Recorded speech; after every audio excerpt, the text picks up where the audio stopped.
go into the platforms, some of the key differentiators, what makes them different, what are their strengths, what are their weaknesses. Then I'm going to go into, okay, you as marketers, kind of across the spectrum in your organization, in your industry, how do you identify what platform to use for what for your communication? In some cases, you may not need a marketing automation platform. You may only need an email automation platform. In some cases, you may need both. But this is a good way for you guys to figure out what you need and kind of move forward. Then we're going to go into a quick, I use the word exercise. It's not. It's a discussion essentially. Just to talk through kind of, okay, this is what you've heard. This is how you guys can apply it to what you're doing right now, and so on and so forth.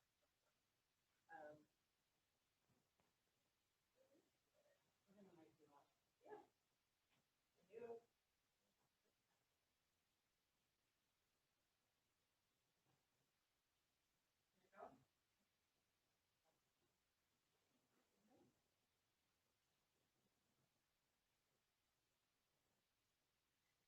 Okay.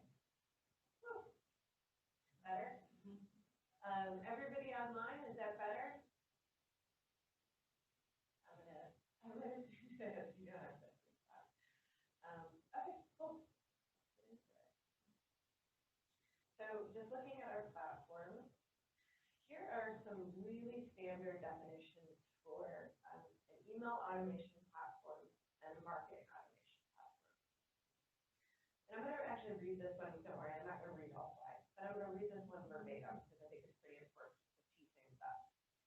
An email automation platform is a software that allows organizations to automate their email communications through data-driven triggers and filters for better segmentation and, in some cases, greater operational efficiency.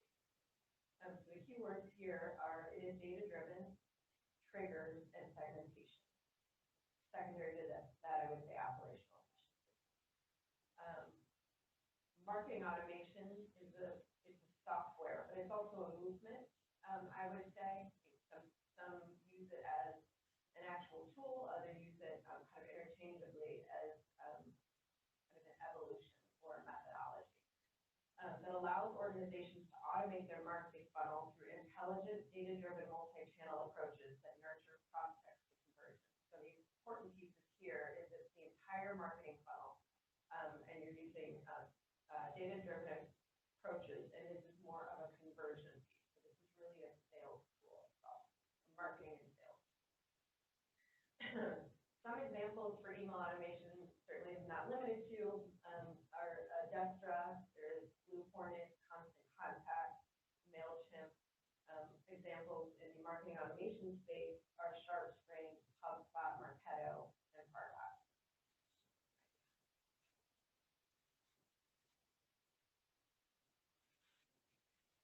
So in a for-profit world where they really only require, most for-profits really only require the marketing automation piece. So they need the sales and marketing piece. They need to generate those leads. While for-profits do have some, they still do have some retention issues, and for-profits are starting to put on more focus and retention. They're hiring new customer success roles and whatnot. Really, they tend to use marketing automation tools. In the association and nonprofit world, using a two-pronged approach is the better approach overall, and we're starting to see this more as more and more associations are in need of growth on the recruitment side. So they also, as part of their fulfilling their member promise, they have to retain and they have to communicate with their members. This is kind of the ultimate chart for how we see nurturing members the entire life cycle. You're essentially becoming a lead through marketing automation. So that's a net new lead. It's a net new member, or it could be any other type of conversion. You're selling a conference to a non-member. But that lead, that list, there was no list before. That was kind of zero ground. Then you're nurturing that to becoming a member. That's ultimately a conversion, but you're also doing that through marketing automation. Once you've gone through and become a member, then that person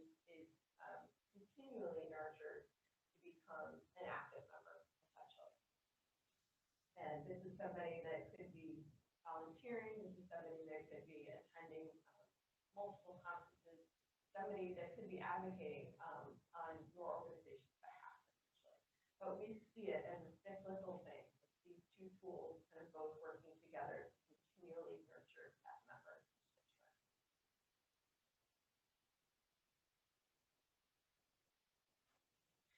So here's, I kind of provided that basic definition of email automation, but this is really the footprint for what email automation does, how it functions, and what it's best for. Email automation, you're essentially, everybody's probably very familiar with this because it's more aligned with the traditional methods of communicating with associations and for associations. You segment a list, and this could be by geography, it could be by demographics, it could be by member status, if they have an email preference center, it could be their preference. But you start essentially with a list. This is very typical for an email automation system. Then you move into engaging with them, informing them about all of your programs that probably make the most sense based on what you know about them, motivating them to act, to participate in the community, et cetera, et cetera. You start teeing it up for the renewal, so there are renewal communications that go through. Then, as you learn even more about them, you give them very specific information because not everybody that joins the membership wants, all 10 of your benefits. They want to cherry pick what's important to them and their organization, essentially. So you really start honing in and giving them what they need. And then you're at the point where you're retaining them. So they're signing on year after year, whatever that fiscal cycle is. And you're delighting them. And this is really, they're not just kind of robotically signing on. They are actively participating in membership. This is the true intention and goal of email automation. And you guys are probably very familiar with it. Let me know as I'm going through if you have questions as well. I'm open if you guys, I can stop. So here is the footprint for marketing automation, essentially the ultimate goals of marketing automation. You are not starting with a list. One of the bigger differentiators. You're actually starting with a piece of content. You're disseminating that content through social media channels, paid channels, organic, could be email in some cases. Once it's consumed, once your key persona has consumed this content, then you're learning a little bit more about them because in order to consume the content, they needed to fill out a form. After they've filled out the form, you kind of know a little bit more about them and you're able to start educating them. So kind of giving them even more content that fills those needs, whatever their goals and challenges are. And then in some cases, if they're just not a good fit, whether or not the right persona or they're just not interested in your programs and services, there's really no reason to continue putting effort into them. So you're able to actually qualify them at that point. Then you get kind of further into the funnel, and this is where you're able to essentially give them by providing solutions to their key challenges. And this is really where you get a little bit more into your organization. It's not just educating them, at a very basic level. You're starting to talk about yourself. And then ultimately, you're looking to convert them. And once again, the final stage, if this is just one piece, because once they're converted, they're then going to become a member, and then you have to communicate with them on that member level. So this is what a little bit what this looks like. This looks a lot like what associations have many years through manual manipulation of lists. Yep. Absolutely.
Now, can you hear us now? Can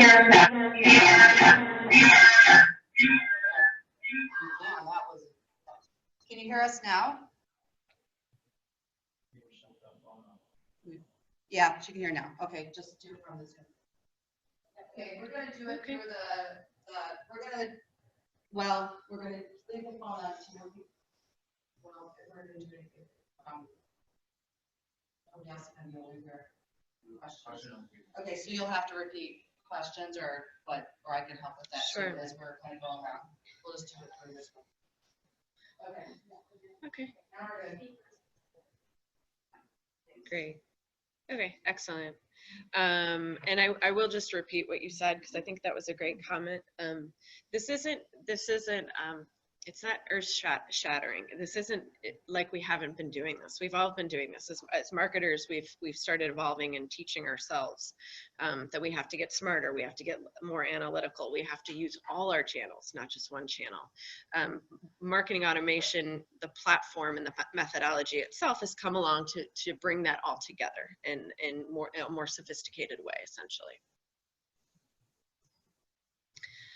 Okay, so going into kind of ultimately the key, what I call approach differences. So where you're really, it's kind of the meat of where you're going to see these differentiators within email automation and marketing automation. The goals and approaches for marketing automation are mostly acquisition focused. So you aren't as much looking, while you are communicating, your goal in communicating isn't just to inform. It's to actually encourage somebody to take action. It's inbound. You guys are very familiar with inbound and outbound, but outbound is exactly how it sounds. You are pushing an email communication out to a list.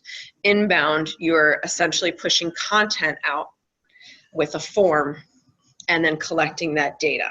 You're essentially creating your own list. It's omni-channel. So where email automation is limited to email, essentially, marketing automation it's social, it's paid, it's all integrated. There's lead scoring, et cetera, et cetera. And then it's behaviorally driven. While you can segment with email automation, in marketing automation, it truly is every move that you're making. It is less about segmenting your list and more about saying, okay, you were interested in this piece of content and you opened this email and you align with these, whatever these metrics are. This tells me that you're really interested in my organization, so we're going to keep you moving along the funnel. It is an individual communication, while email automation itself, you can get very personalized and it can seem as it fits at the individual level. You are still sending it out to a mass list, whatever that queried list is. With marketing automation, you're essentially going down the buyer that is coming in is going down their own path, like kind of the old build your own story, essentially. And then finally, it's one of the bigger differentiators that it's sales driven, whereas email automation is a lot more member value driven. In terms of functionality, when you're looking at your tools, because to be completely frank, there are a lot of myths and a lot of platforms out there that are misrepresenting themselves. So when you're looking at your tools and you're kind of trying to determine whether something is truly a marketing automation tool, marketing automation tool has social media functionality. You're able to collect all those metrics together. Lead scoring is pinnacle. So being able to get lead scoring, if you guys are not familiar or are familiar, I'll just cover it again. Lead scoring is essentially taking a look at that buyer's overall engagement level with your organization. It's kind of getting that pulse. And then based on their score, approaching them with a specific marketing tactic or campaign.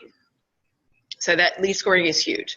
If you have a marketing automation or a quote unquote marketing automation platform that does not have lead scoring, then it is not a marketing automation platform. Same goes for persona builders.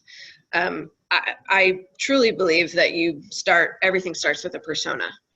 You really need to profile your audience, and that's on the email communication level and the marketing automation level. But marketing automation tools tend to have persona builders. Email automation tools do not. Both tools will have conditional content, most likely, email automation and marketing automation. Some people call them conditional, some people call them dynamic. Some email automation tools will have basic forms. There are some limitations with those forms, whereas marketing automation, that's the crux of the tool, essentially, is to kind of cultivate that inbound marketing. And so from a functionality perspective and a goal and approach perspective, does that make sense to you guys? Cool.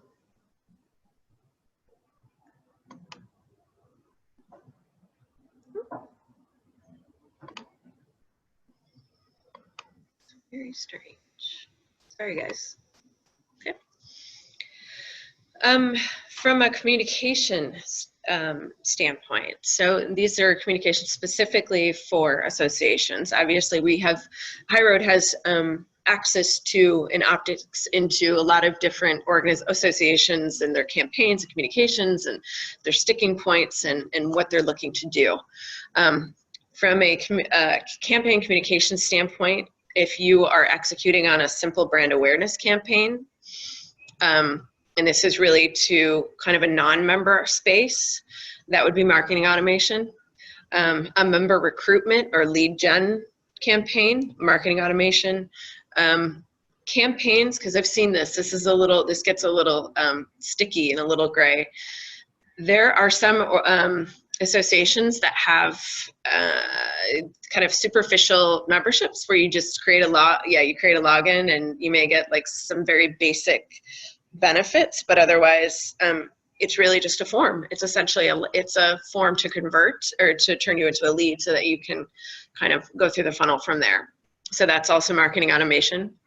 It's tricky because you're using the word member, but really they're not necessarily, they haven't paid, they're not engaged at that level. They probably just came in because they were interested in a piece of content. And then campaigns converting customers to members. So this is, you have somebody that attended a conference or a webinar. So they obviously are interested in your content, but they haven't converted to membership yet. So that's another great place for marketing automation.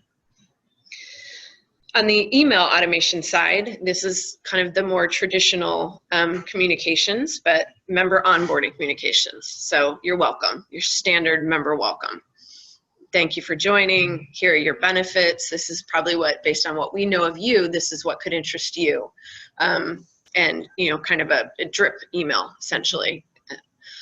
Renewal communication, so this is more on the operational side, but really, 90 days out, here we want to make sure you're taking, advantage of your benefits. 60 days out, you may be interested in this. 30 days out, oh, by the way, time to renew. Promotion of relevant programs as part of member promise. And I always include this because I think this is the most important piece within email communication. When a member becomes a member, whether they want to get those emails or not, they've paid you for those emails. That's part of your product and part of fulfilling your member promise to them. So this is where it gets a little tricky. In some marketing or most marketing automation platforms, these platforms are built to filter out those that are unengaged.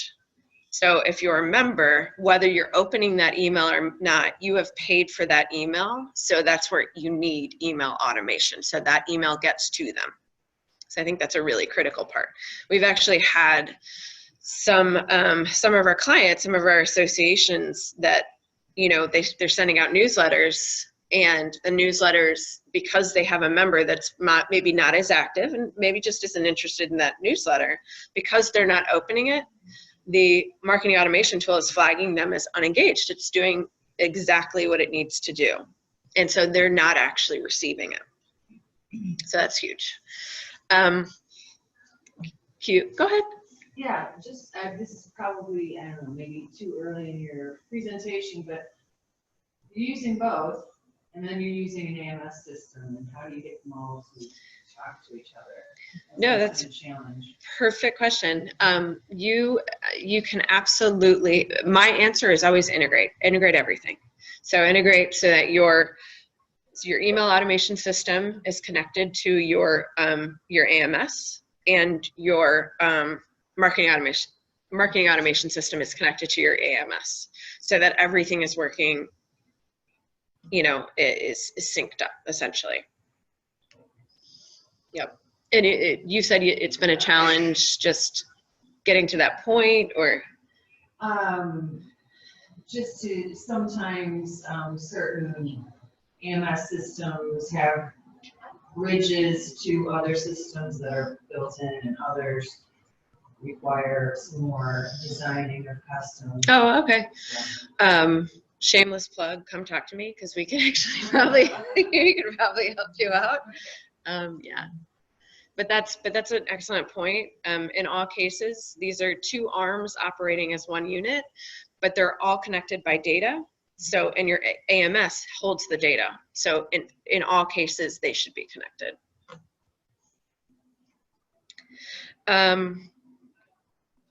So member newsletters, kind of went through this, but this is what I see as this is an informative piece of communication that most associations, they essentially, owe their members, or it's part of their product suite. And then I included sponsored or sold communications. I do this because I know that sponsors and advertisers are a huge part of, in the revenue generators essentially for associations.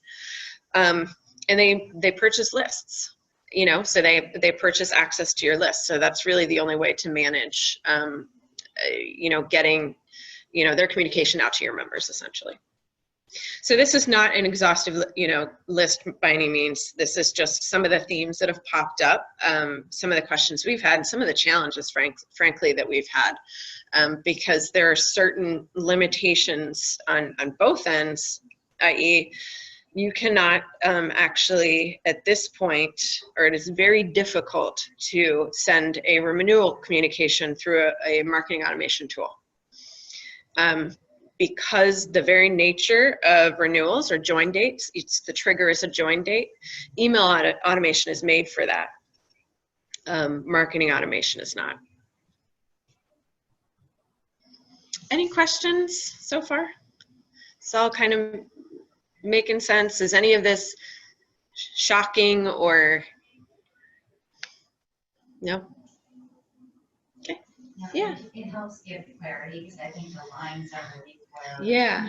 Yeah. And many of the platforms, like the email platforms, kind of try to bridge that over and go a little bit more into the marketing automation side. Yeah, and there are some gray areas, even though, I spend a lot of time trying to delineate the two, so that I can help other groups. Even I fall into, okay, this is a really gray area here. So we should really, and we do have a nice little, HireIt has a nice little formula to kind of walk you through that, which is helpful. But it's, there can be some really can definitely be some middle ground there. So, okay. So here, and I was kind of talking about that formula. This is basically we have what we call a playbook. It's a platform identifier playbook. That sounds so like mechanical and like over exaggerated, but essentially it's our way of identifying and helping other organizations determine which platform to use and when. So essentially we take a look at, first thing we take a look at are goals. Are you looking to recruit? So, and this could be recruit for membership, it could be for certification, it could be for a conference, but are you looking to start net new and to create a lead that wasn't there before? Retain. This is exactly, you guys know, retention more than anybody. Are you looking to once again fulfill that member promise? So you're once again informing members about your programs and services. Are you looking to upsell? So in some cases, some members do have, going past the kind of the very surface, superficial member login, they still have upgrade of members where you get levels of memberships and you may want to upgrade them to another level. You may want to upsell a member to a conference. And those are all I would consider upsell scenarios. In some cases, you really just want to advocate. So you want to get members to become a part of a committee, or you want to get members to become champions and market on your behalf, essentially. There's not as much of a revenue tied to it. It's really just it's more of a communication, essentially. So depending on where your goal falls, will kind of already start dictating whether it goes into email automation or marketing automation. Sorry. And then we go into audiences. The audiences, and I kind of compartmentalize these into members, obvious. Active members, because I think this is important. Active, and I know that some people use active member as literally a member, but I use it as they truly are active. They don't just sign a check and then you don't hear from them again. They get involved, they get engaged in the community. Customers, and I identify these as anybody that may have purchased in the past. And when I say in the past, I mean maybe past 2-3 years. Anybody after that point, I don't consider them as much of a customer, but they still haven't signed up for membership. And then prospects, and this is anybody who may know about you, but just hasn't seen the value yet, doesn't know what you can offer, and hasn't really connected with that in terms of what they need, or somebody that doesn't know you at all, so somebody that's completely unfamiliar.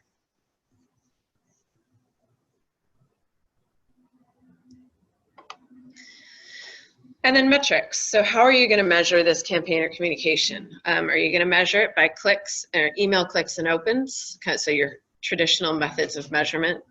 Are you going to measure it by a lead? So essentially the definition of a lead based on the inbound methodology is filling out a form. It could be, there could be other ways to score a lead, but are you measuring it by conversation? So are they really actively engaged in the social community, whether they're liking things, following things, downloading things? And then finally, are you measuring it by conversions? So has somebody basically signed off? Is there a transaction involved?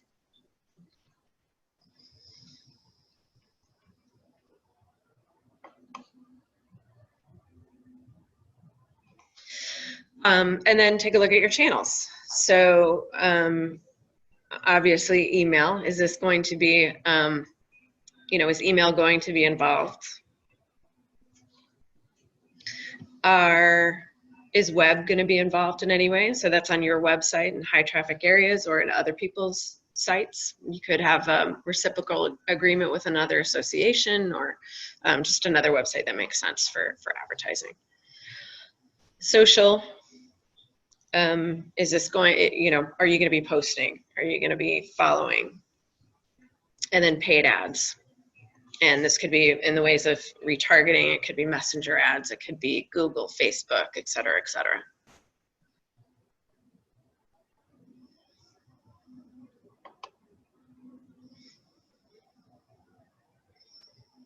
Okay. Sorry guys, I keep losing my cursor. There it is. All right, so kind of given all that, that's essentially the formula that we use to try and to determine which path to take. The exercise, like I said, it's really simple. It's really more of a discussion, but it's you know, I'd like to just talk through some of the, you know, in the ways that I was sharing some of the challenges and some of the campaigns that other associations were actually running into and we're moving forward with. Just focus on some of your campaigns. What campaigns are you guys running? And then just based on kind of that quadrant of goals, audiences, metrics, and channels, where do you think they fall, essentially?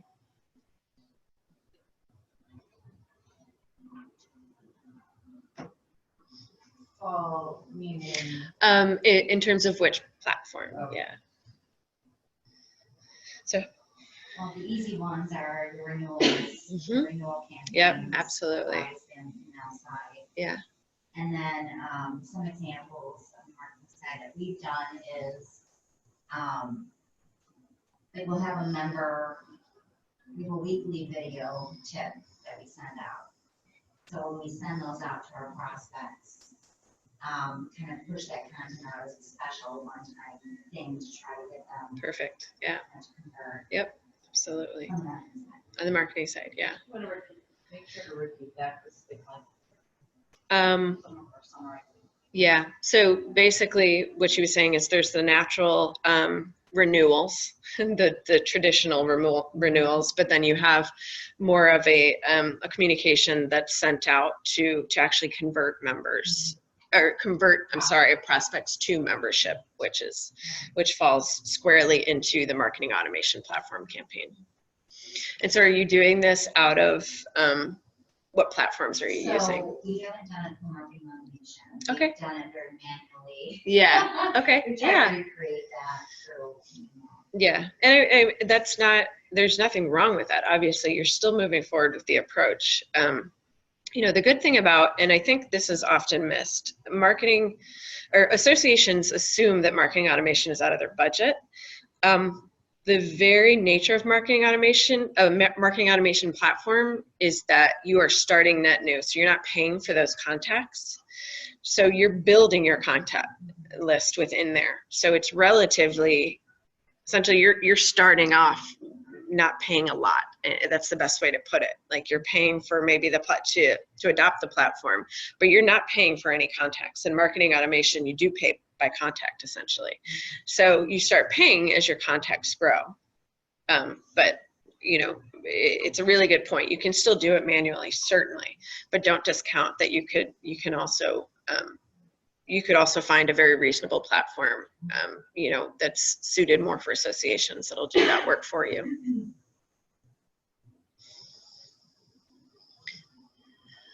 Any other thoughts?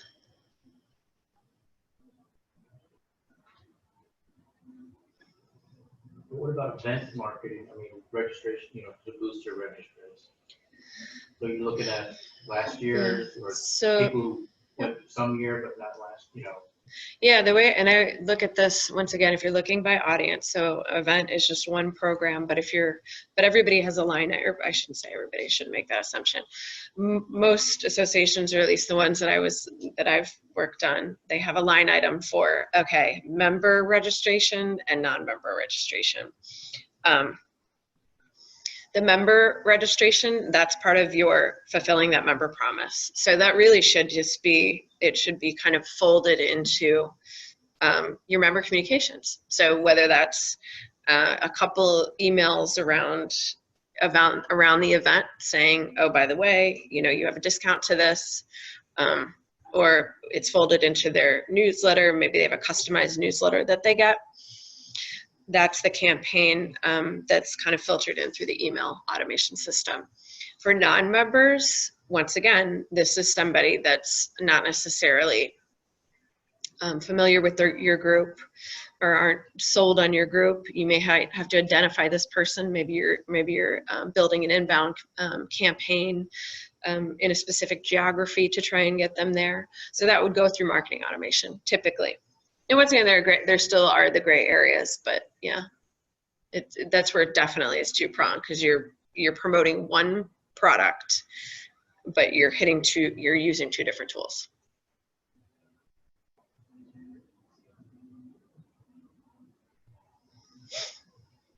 Any other thoughts? But what about development effort, fundraising efforts? Or like donating campaigns? Yeah. If it's, I would look at it in the same way. If it's, if you're fundraising through your membership and your constituents, like, once again, you can start segmenting and building lists. You know, it could be those that have donated in the past, but that's all within your membership.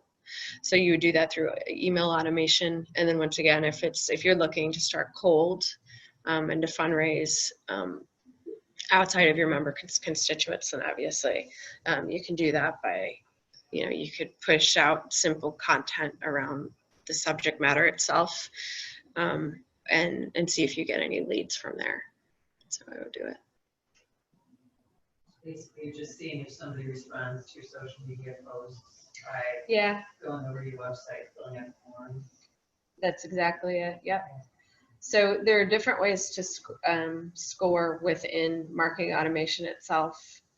You can do, you know, the strongest or what the inbound methodology is aligned with a form that equals a lead, and that is one of your stronger, you know, indicators that you know, this is in line with your persona, because that's really what you want first. You want to make sure it's in line with your persona. But you can do it other ways as well. So you could some tools have functionality where you can literally post, where you could track likes and follows. Now, I wouldn't weigh as heavily on that. I would make sure, one, it lines up with your persona, and then supplementally to that, oh, by the way, they also were interested in this topic, in this piece of content. And oh, by the way, they also saw or attended this conference or event. That's kind of how I would, like, in building the hierarchy of things. And that's where lead scoring comes in and is really great for that. It's basically a dashboard that says, okay, this is your tool that's going to measure your levels of engagement overall for the organization, or levels of engagement at the individual level for your organization, I should say. And typically on the left-hand side, it's kind of its attributes. So is this person a good fit in terms of your persona? And you score points. You say, you know, if they're in line with this persona, they get 10 points or something, 20 points, whatever that is that, you know, metrics are for you. And then it's more, are they socially engaged with you? Then you can assign some points there. Are they, you know, are they engaged in other ways? Have they visited a website or a page that's interesting, an important page that you've deemed important? And then you assign points there as well. Yeah. You've referenced the form a couple of times. Can you talk about that a little bit? Yeah. When it's most appropriate, how best to do it, and when maybe like gating content is too much or is less Yeah, appropriate? sure, absolutely. So when putting out a form, the most, in, you know, in starting with any piece of content, I guess I'll start with this. When building any type of lead gen or inbound campaign, your juiciest piece of content should be your gated content. And that's typically, that's at the awareness, what they call the awareness stage. And this is really more research, reports, trends. People kind of really glom onto that. So using that type of information at the front end, I tend to do report style. So in other words, to me, putting a form out there for an infographic isn't going to resonate really well. They want something meaty. They want something that they can file away and catalog and has a lot of juicy data. So I would start there. When placing the form out there, because they're just getting to know you, it's like sitting at a coffee shop, essentially. That's the way that I see inbound marketing. It's, you guys are really just starting to get to know each other. And at the beginning, there's some, like, you know, casual conversation. You're just kind of talking about your family and this and that. And, you know, if it's a date type situation, then you're gradually going through the conversation, you know. So I would, you know, just going back to the form, I wouldn't ask that much information. Ask the information that is essentially going to identify whether this is your persona or not. So, what's your group? Maybe I can, American Planning Association, planning, is it?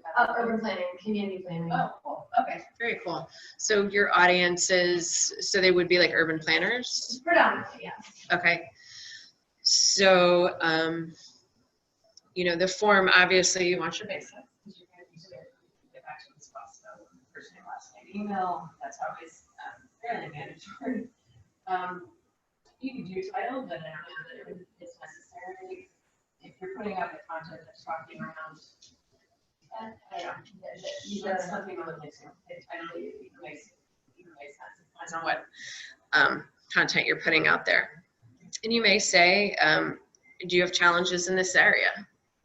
Or, you know, if you're putting out something on urban planning trends, you could say, you know, are you engaging in a project within the next 6 months or something like that? Mm-hmm. That's already kind of qualifying them as a persona. Like your persona, at the most basic level, right? I wouldn't go past, you know, 5 questions. I would make sure that not all 5 are, I mean, you could make them mandatory, but you don't wanna, you know, you don't wanna push them away before they even get into work, basically. And you can always ask, because the whole Point is to get them into that funnel, right? Right. Once they filled out that form, then they get the information, then they see you in a different light. They're starting to see you in a different light. Then you plan out subsequent pieces of content of varying levels. So then you can put an infographic in front of them, a webinar in front of them, an ebook in front of them to nurture them through that channel. If you get to a point where you want more information, especially if they're a little more in a you know, later point or consideration stage, you can put another form in front of them. It's, you know, just to get that level of information, you know, and then you can move them along from there. So I would do it. Thank you. Sometimes they ask for phone number and then you get a phone call, you know, like, oh, you downloaded our report on X, and that's pretty That's aggressive. really premature. I would say that's really premature. And I would frankly, as an end user, be a little teed off by that. So, yeah, you want to let it, I mean, I guess the way I think of it, it's, you know, I want to figure out on my own first. I want to do a little of my own due diligence, and I want to like kind of consume that content on my, you know, at my pace. And it's, you know, as your audience is consuming that content, once they get into that consideration, if they're still with you in that consideration and decision phase, that's when you can start really interacting. You know, I would actually let somebody go through the entire funnel and make sure they're engaging appropriately based on kind of what you've, the metrics that you've put in place. And then I would contact them. If they are deemed a marketing qualified and sales qualified lead, that's when I would pick up the phone, is after they've consumed all of that content. So that's just rude. It really is. It's presumptuous and rude. So. Thoughts, questions?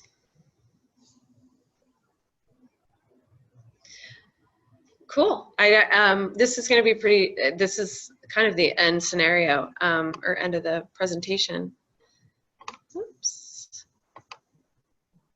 I don't know if anybody on the call had any questions either. I don't want to ignore them.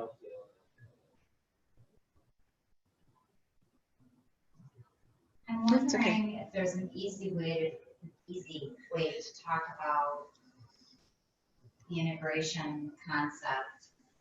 You know, what does it look like when somebody's pulling it all together? So what does it look like when somebody's going through the integration process, or on your end when you're looking at? So, you know, we have a database. Yeah. Email marketing automation. What does it typically look like? What does that picture typically look like, the components? I don't know, it's hard to kind of map out or give a scenario, but like in your experience working with your clients, what does it look like on our end? On your end, okay. So let's say you're in, I'm gonna go with one tool. Let's say you're let's just say email automation tool, because I think primarily you guys have email automation tools. All systems are different, but I'm just going to use one as an example because a lot of our associations use it. So we have a tool called Adestra, essentially, and it's a pretty robust email automation tool. When somebody is, let's say renewal, because once again, it's very common and it's very basic and easy to wrap kind of everybody's heads around. When you are starting a renewal campaign, there is essentially a little, sorry that I don't have a visual for this, but I'm happy to follow up with visuals. But there is it's a tab that essentially is an input.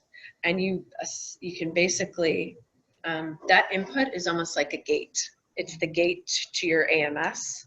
And it's the minute you click on that, you're opening up that gate, and then you're putting a filter on what's coming through that gate, if that makes sense. And what about on the marketing side? Automation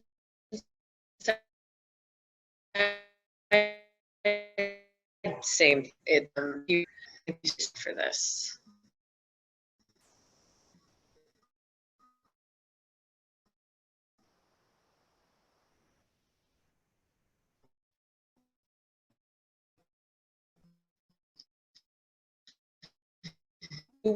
Customer, it's harder on that side. So Jeff, you understand, so the tools that you have, the marketing professional needs. So when I'm listening to this question, I think about some other clients are trying to help.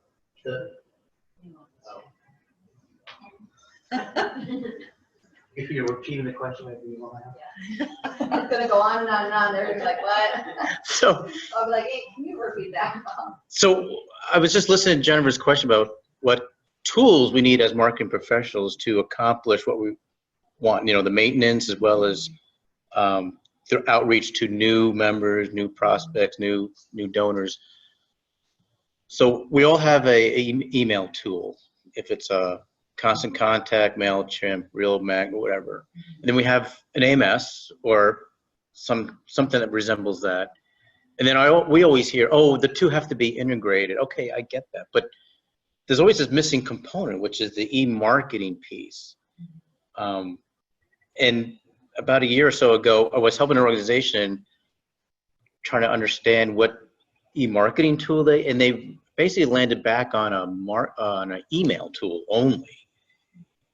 And what they really need is the three of them, right? You need that CRM, AMS hub, you need the email for the maintenance, and then the e-marketing tool.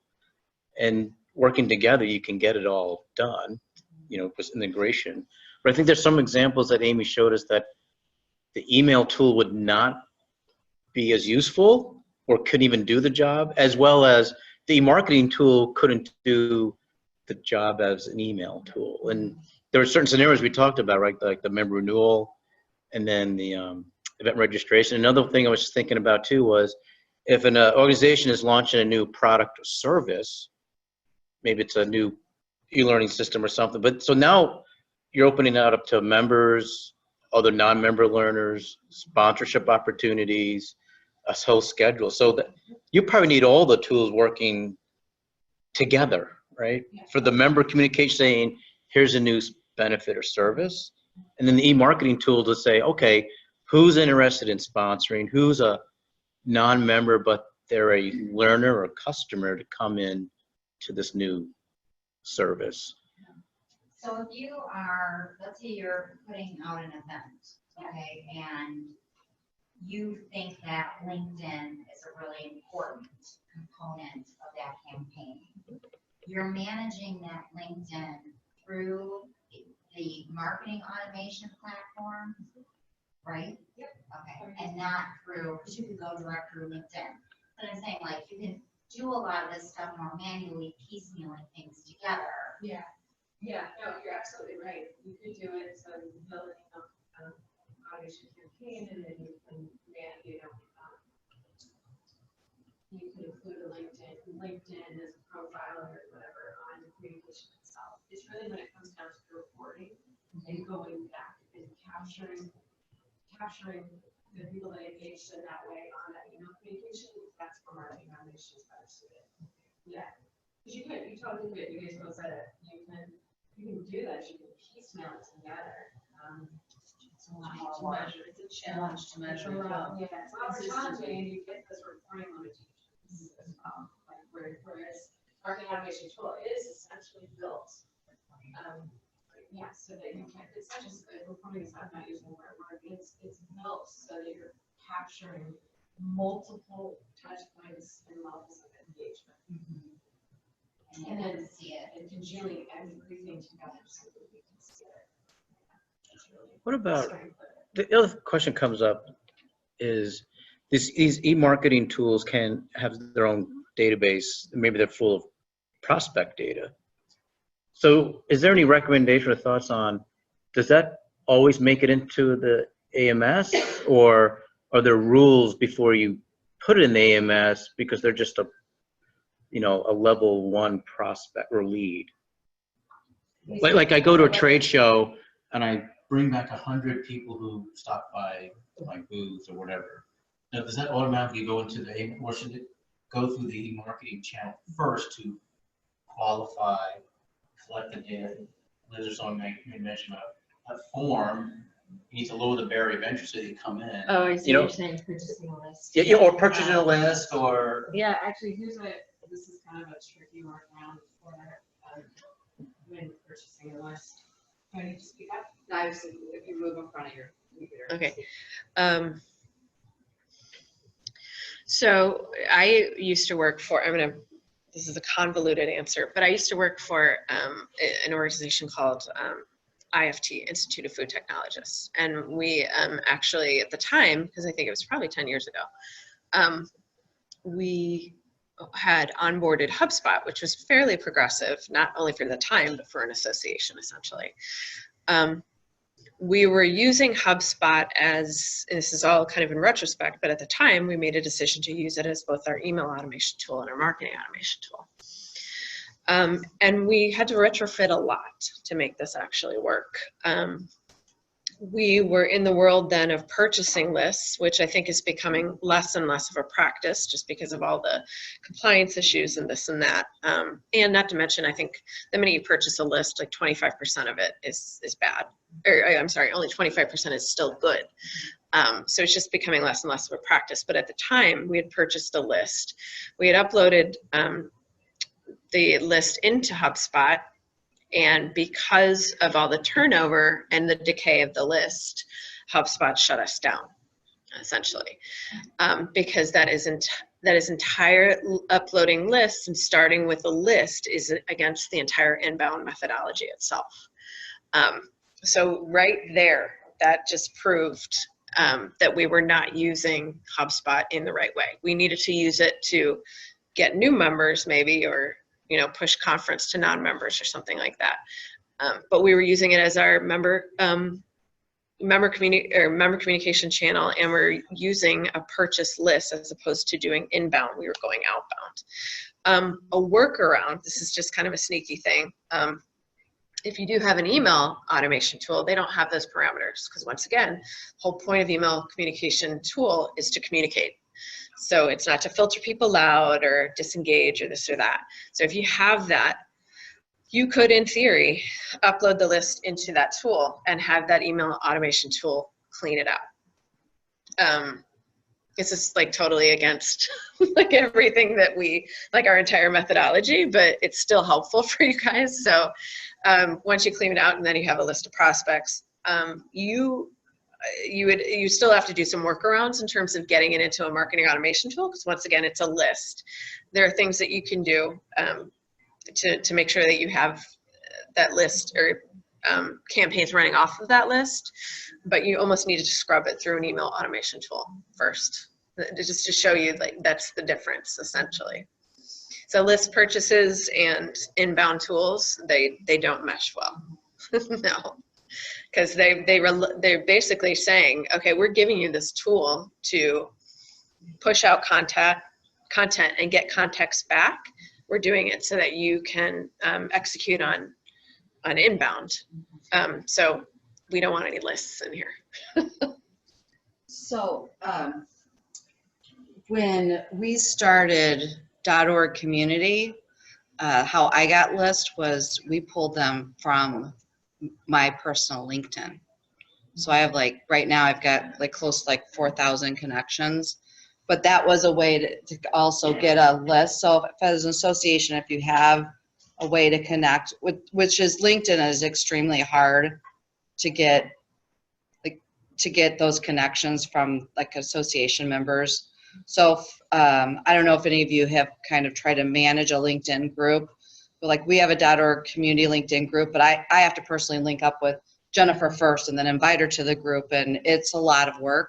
But anyway, that was kind of a workaround, weird, like kind of a vetted list that we could start with. But then that's what we did. We put it in the email marketing list to clean it up, and then put it into Hub.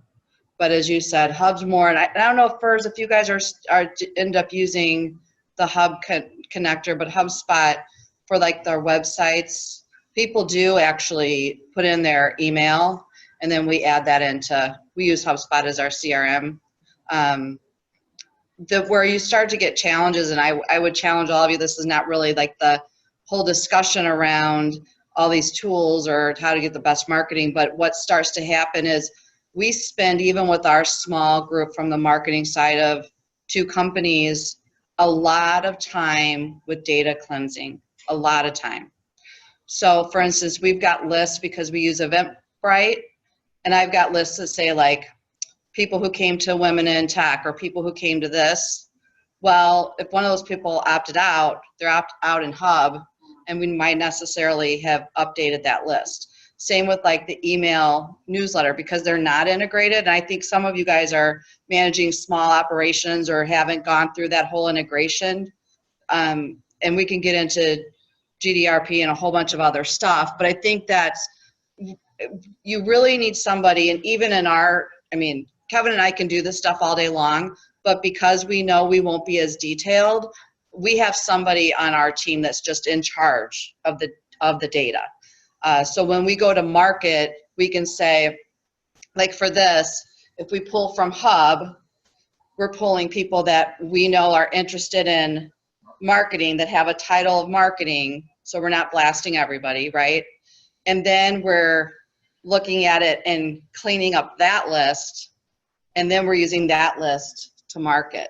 But now again, if somebody, and since these are like different databases, or as I would kind of call it, or tools, now if Liz opts out, somebody needs to go, because you didn't opt out of Hub, you've opted out of this email communications, and it's not tracking. So it's not, Eventbrite's not tracking that. Eventbrite is like, whatever. It might do it for Eventbrite, but it's not going back to Hub if you're not integrated. So I would say that's a lot of manual work. I'm curious, because I've seen a difference, but using the automation tools, like we do both, from social media, et cetera, like we do both automation and manual.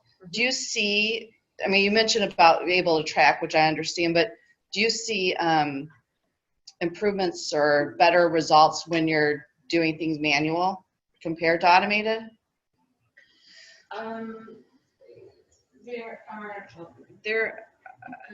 don't know that I would say improvements. Like when you say improvements, you mean in terms of reporting? Well, not reporting, but just engagement. Oh, levels of engagement. Well, it's when you say manual, you're saying you're just posting on your own and not through like a marketing automation tool itself. I don't think there's really a difference. I think the only difference is that it doesn't get factored into the overall reporting end of it and engagement end. But there's really no, in terms of execution, there's no difference, and they certainly don't see anything different on their end. So it's not like they're going to engage differently. It's really more that it's not captured. Yeah. I will say too, and you guys should start watching and kind of, in my opinion, kind of playing around with days, times, the tools that you're using, because I know, and this is random, but now that I've been kind of 3 years into marketing events and things for our community, if it's a crappy rainy day on Sunday, I'm posting something and I will get an extremely high engagement. If during the summer, usually during the weeks, I'm getting very little engagement. On the weekends, when the parents are at a 3-day, baseball, softball tournament, I start getting high engagement. So I'm very careful with looking at those days and times. If I post something on LinkedIn on a Friday, Saturday, nothing. Like we were posting blogs on a Friday because I thought, okay, that's a good day. People are commuting home from work and they're going to read the blogs. They're not. If I post them on LinkedIn on Tuesday, they will. But if I post something on Facebook Friday, Saturday, there's high engagement. But that's our specific. But if you're working with, for instance, physicians, I don't know what that looks like. But test that and think about it. When are they actually on their phones looking at things? It's probably, if you're working, we don't have anybody from emergency nursing here, but that would be like a hard demographic to figure out because they're probably working they're working 24 hours a day, shifts, whatever. You probably can't figure that out. But I don't know, orthopedic surgeons, maybe those are people that it is nights and weekends or whatever when they're not scheduled in surgeries where they're going to engage. And then how do you engage them? And how are you making sure you use the right tools? I'm not a big tweeter. I've never been on, I'm not on Twitter a lot, but I will say our association community, especially out in DC, is huge on Twitter, huge. So we make sure that we're spending time there.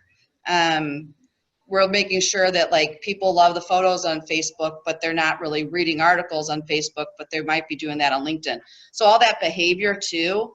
And I think it takes a lot of work. So to your point with the knowing, kind of looking at your data and trying to figure that out and then constantly tweaking it to see where you're going to get what's getting that high level of engagement and where and when you're getting that high level of engagement. Because you're not having to compile it yourself, It's opening up your time to basically look at the data as opposed to compiling everything and pulling everything together.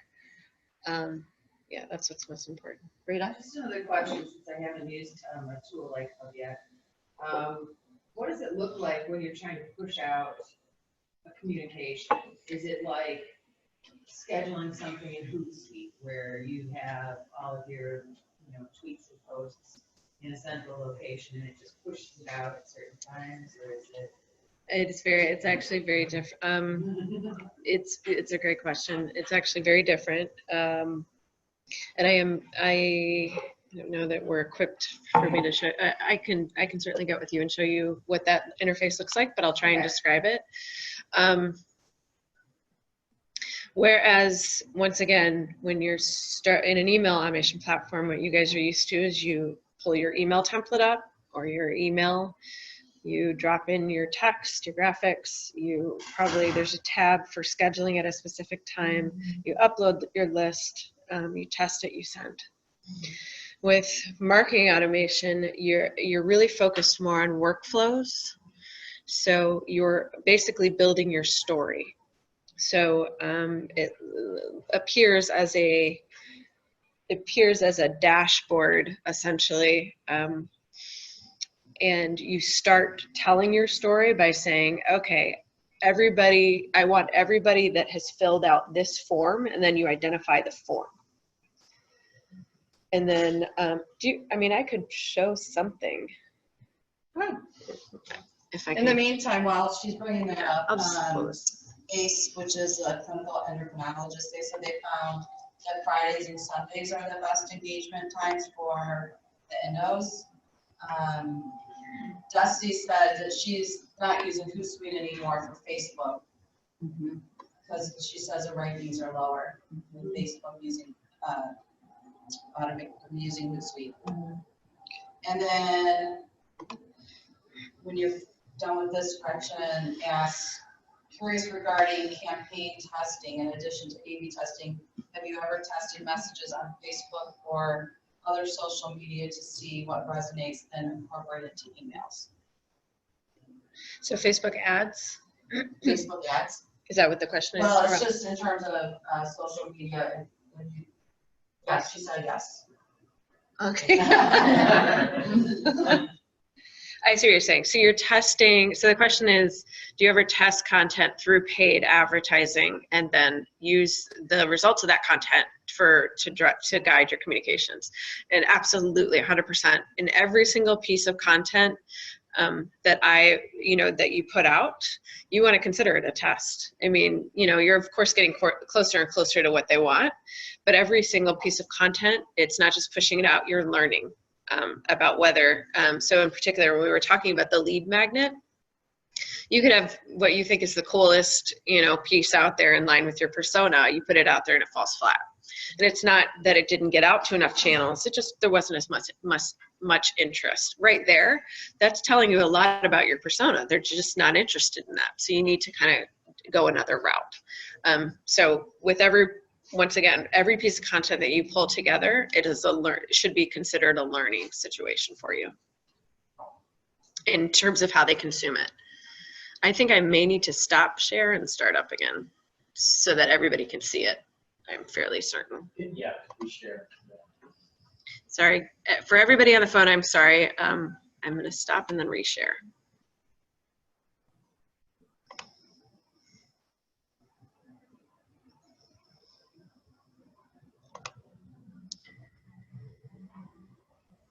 Hopefully.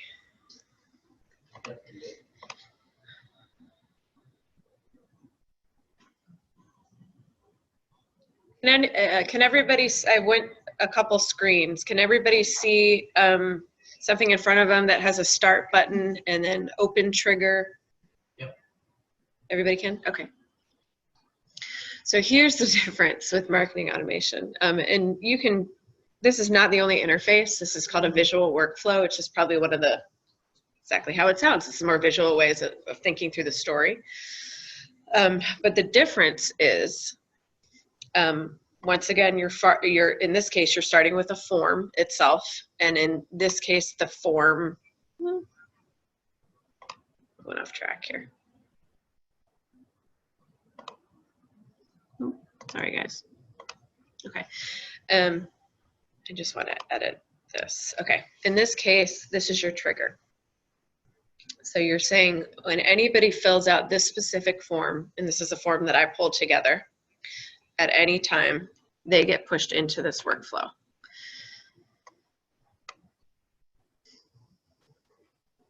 And when they have, in this case, this is the Coin Laundry Association. So obviously they're the leading associations for corn laundry operators, those that are thinking about investing in a corn laundry association, manufacturers and distributors essentially. But in this scenario, we need to know if they are in line with our persona, or we have a couple different personas.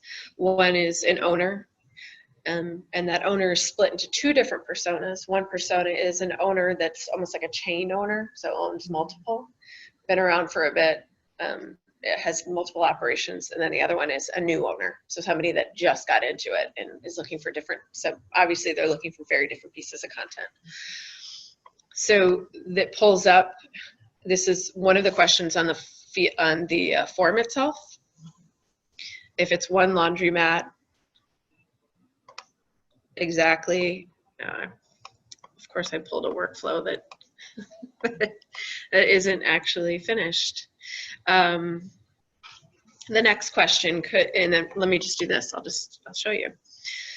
So if they satisfy that criteria, essentially, then they can, let's just put a time delay on it. So let's just say 3 days. So anybody that owns at least one laundromat waits 3 days. There's another action. This is where the email comes in. Send the email. Did I do any of these? I did. These are, and this is basically a series of just different pieces of content. So this email gets sent, and then based on whatever criteria when I do campaigns like this, I always let them go through at least one cycle. That's typically around 3-4 months before setting some really harsh criteria. I want them to consume the content as much as possible. Then when they're warmed up enough, that's when I start putting a little more parameters and criteria, maybe assign some lead scores to it. But in the beginning, that's kind of how it works. So from here, you're literally just setting your funnel up. So it's very, very different. You can already see it's very different in terms of what you're actually executing on.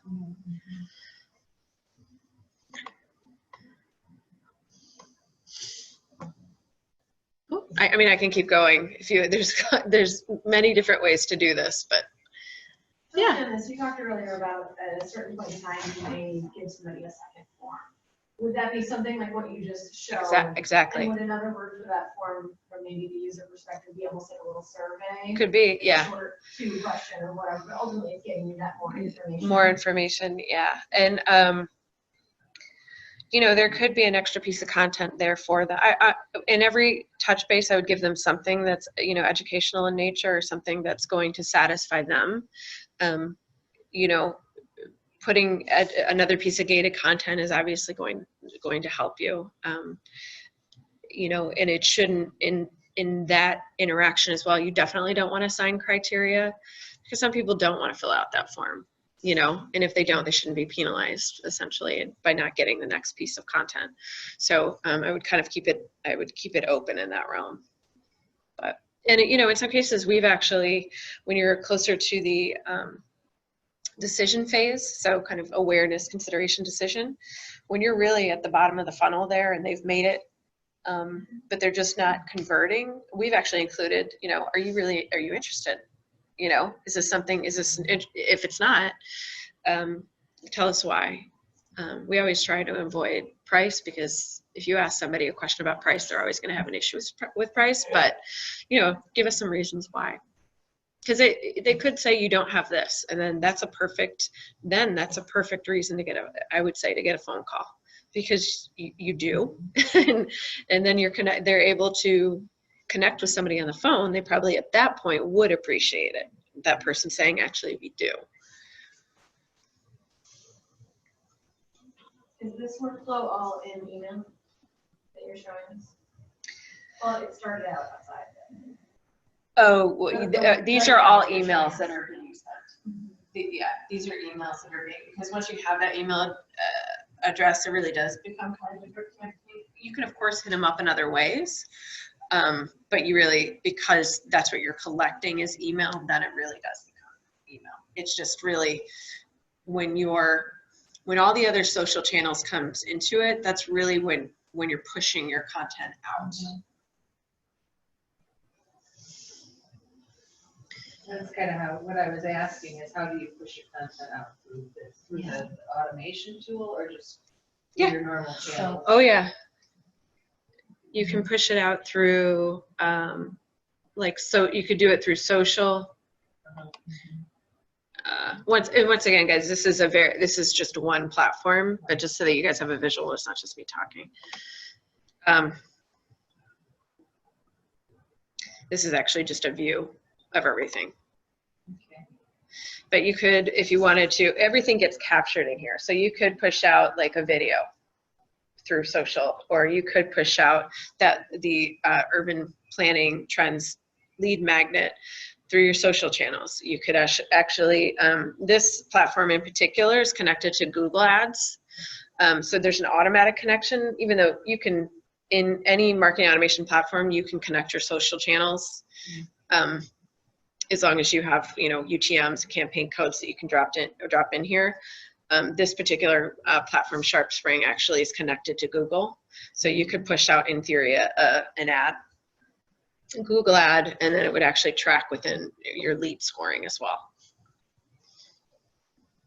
Yeah. I'm curious as to what you see as the best practice in terms of implementation and having someone on staff managing the tool. So does it work better if there's one person who's just kind of the tool mastermind? Does it work better if everybody has a part in it for managing their own campaigns?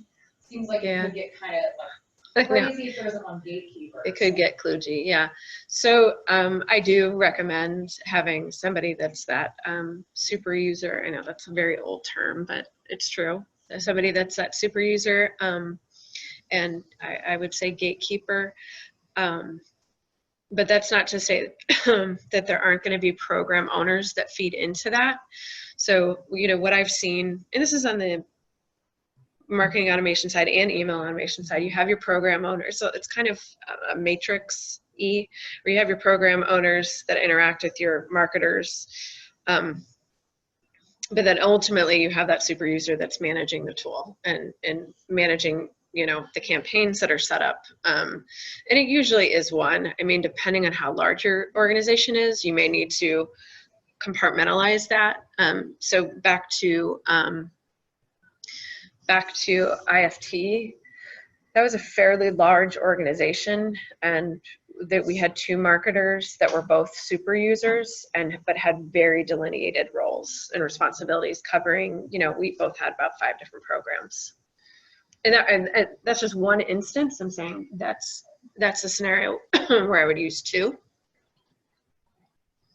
But the very word gatekeeper is 100%. You need somebody in there that is kind of the mastermind of the tool. And then everybody else is they're kind of program owners or subject matter experts, but they're not necessarily, they're not champions of the tool, essentially. Okay. So they Yeah. might be involved in expressing Content. the needs for their campaigns Yep. and helping to make requests about frequency, things like that. Yep, it would be, I would handle it like I would any kind of marketing brief scenario where you get a goal and you sit down with the program owner and you say, you don't get a goal, you get a project, and you sit down with the program owner and you ask what their goal is, who the audience is. From there, you and your marketing team, with them would kind of pull together personas, and then assign some content themes based on their personas, and then build out the journey. Yeah. And then I always recommend building the journey out. So you guys aren't staring at nothing. Separate from the tool. So the journey should be I do it in PowerPoint, but you can literally scratch it on a piece of paper. Sometimes when you do it directly, build out your buyer's journey directly within the tool itself, the tool will start limiting you start focusing on the technical and the how-to, and it limits your strategic view of everything. So I always recommend doing it outside of the tool. From a practical perspective, about how long do you find it takes for one of your organizations to get onboarded and trained and really start using the tools and being effective with them? Is that like a 6-month process, like a 1-month process? So you can get onboarded, with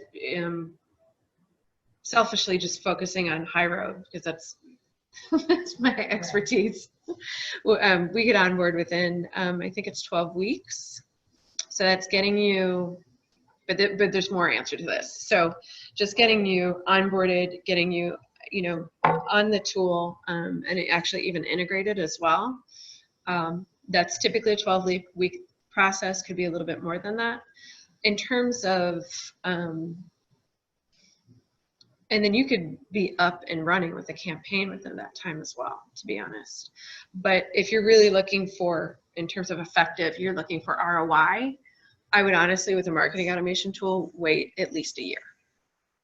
So in other words, if you're talking to your executives or talking to the board, I would set the expectations that they are not going to see ROI from this within the first, 3 or 6 months. Yeah.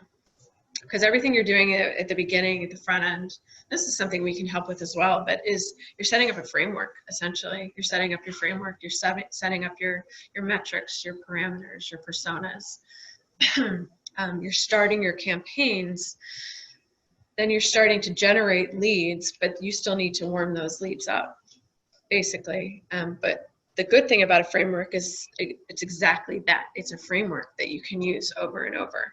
again. Obviously, you can switch out content if it's not working. You can even recraft your personas if what you're learning from from the content is actually impacting the persona itself. But yeah, I would wait at least a year. Yeah.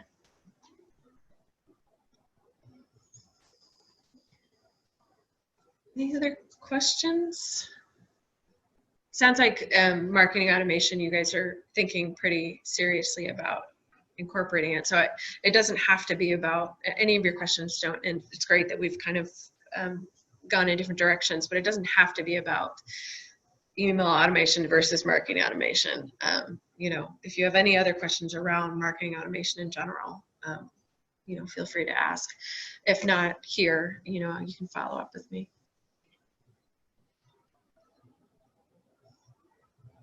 No? Great. Cool. Okay. All right then. Thanks, Amy, for a great presentation. Thanks. You guys get 20 minutes back in your day too. Okay, I am going to thank you everybody on the phone. I'm going to stop sharing.